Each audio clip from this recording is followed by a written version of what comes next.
Americans feel uneasy about the economy, according to a closely watched monthly survey from the University of Michigan. The pessimism, driven in part by consumer expectations that inflation will push higher by the end of the year. When prices go up, sort of by definition, people buy less. And when they buy less and there's less demand, and you see this decline in consumer and investor sentiment. The University of Michigan, which conducted its consumer sentiment interviews prior to President Trump's announcement of a 90-day pause on some tariffs, says trade war developments have turned consumers more sour on the economy, with the expectation that unemployment will rise as well. Wild swings in the stock market will likely persist too, strategists say, unless there's more certainty around the tariffs. It's going to be very difficult for the markets to find any stability unless and until we get to a place where some of the negotiations turn into some trade deals.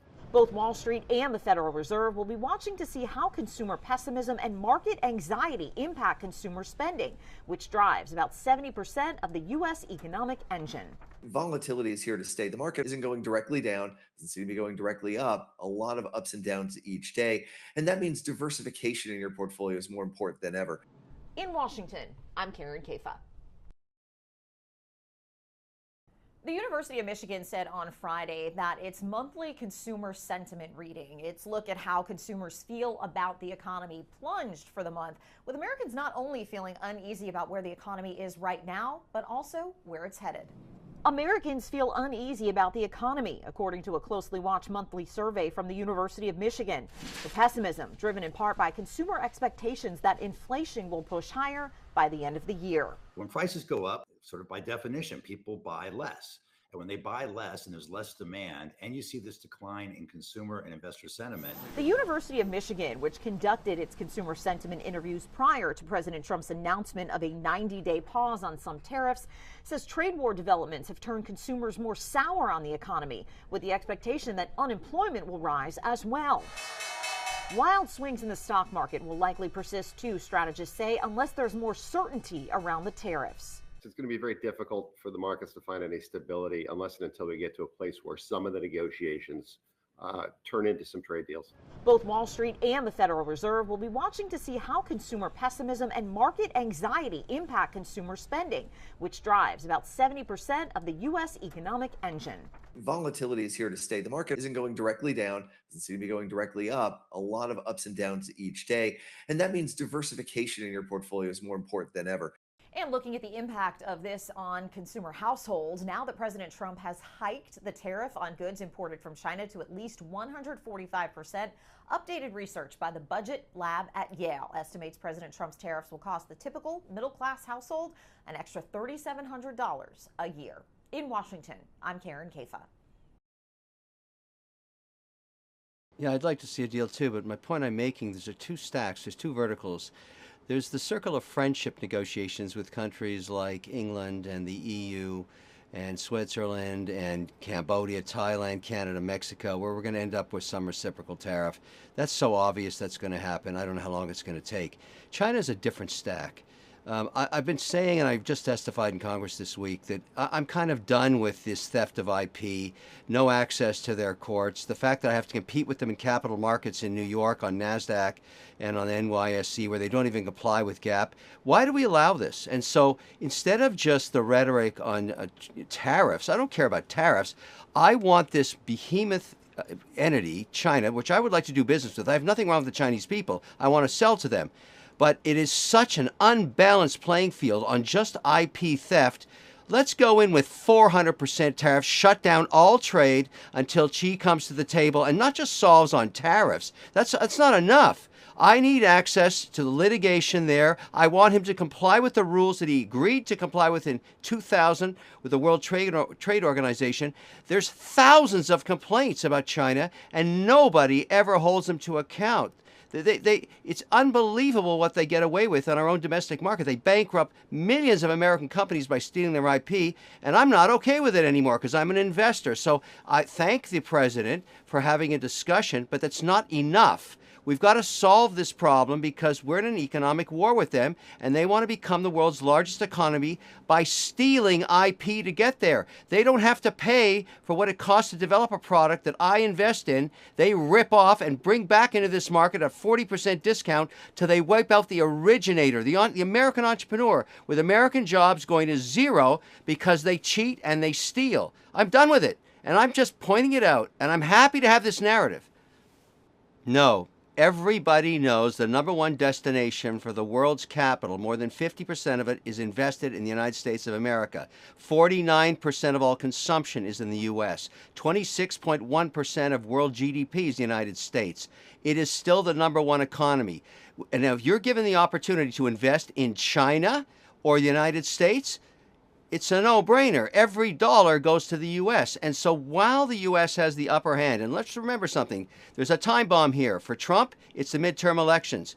But Xi's got a time bomb too. He's got millions of workers in factories. Right now, those products are sitting on ships floating in the ocean because nobody's going to buy them because they don't have a big enough economy to consume them. Only the U.S. can do that. So we've got a little bit of a game here, a little game of chicken, because Xi only gets to stay in power if people have jobs and they can feed their families. He gets a vote every day. If those factory workers have no jobs, they're going to be like a Frankenstein with torches up at the castle. It's going to be brutal, and he knows that. So let's have this dance. Let's go now. Let's settle this now. 400% tomorrow morning to absolutely lock down zero trade until we solve this. Look, I think when you look at what President Trump is trying to do for our economy, I want to urge people to go back to when he was president, came in 2017. It was some of the more prosperous times that we've had in our country. So I think when President Trump came in, he said, look, I'm awfully tired of all these countries that are ripping us off. I'm going to do something about it. When you engage in that kind of strategy, there's some short-term issues. I think you're seeing some of the countries react and then ultimately lower tariffs and come in for negotiation. Obviously, some countries want to hold the line. But I think that long-term, you need people that are going to step up and who have a bold economic strategy. I can tell you that President Trump's policies overall are very good for West Virginia. I know I was with him the other day at the White House where he's trying to allow West Virginia to mine a lot more coal and make sure we're improving in that area. He knows the importance of American energy independence. And in fact, if we think in terms of inflation and we think in terms of the nature of the economy, it always starts with foundation, affordable, reliable energy. And I know President Trump's focusing on that. So I think overall it's very good. With respect to the tariffs, I just say let's give them some time. I think you're going to see some good things, but I know it's still early in the process. Well, look, I was over at the White House the other day, and a lot of the miners are excited about President Trump's policies. We talked about that because their focus is how we can start to expand the mining and the usage of coal, because they're seeing what China is doing, producing one coal-fired power plant after another. So when President Trump started talking about expanding the use of coal, when I've been working on that here in West Virginia on new policies to advance the use of data centers, that is getting them very excited. So people know that President Trump has their back here in West Virginia and that they're just going to give him the opportunity to change things. Rome wasn't built in a day. I think people in West Virginia know that. And the fact that he came out with such a terrific policy to stimulate energy development, to focus on American energy independence, he's focusing on the core foundational pieces of the economy. Look, I think if you look at what's happened in Washington, D.C. in the swamp over a long period of time, the folks in D.C. gorged on so much taxpayer money. And finally, what you're seeing with President Trump is he's trying to push back on that. And you see some of the Republicans in the Senate doing it. What happened over a prolonged period of time, quite frankly, sometimes from both parties, has been that Washington overspent dramatically. So now you're seeing people step back and try to get their fiscal house in order. So overall, that's the right direction. When it comes to the specifics for West Virginia, we're obviously watching it very closely. I know in West Virginia, we're putting together some strategies to deal with some changes. Ultimately, I would ask the Trump administration to give West Virginia more flexibility so we can implement the benefit the right way, save money, yet still deliver the right type of benefit for our citizens. I think he's going to be open for that. Everything doesn't have to cost a gazillion dollars. We can run government a lot more efficiently. Yeah. I will tell you, we were joking back and forth before the event. And I think at the event, I joked that I was going to be a major renovation project and asked him to be my physical trainer. As someone who used to be an athlete and very, very active, I can acknowledge that I may need to shed a few pounds. And I said, let's take up the challenge. We've started since then the Mountaineer Mile. We're actually planning to announce it leading up to that day.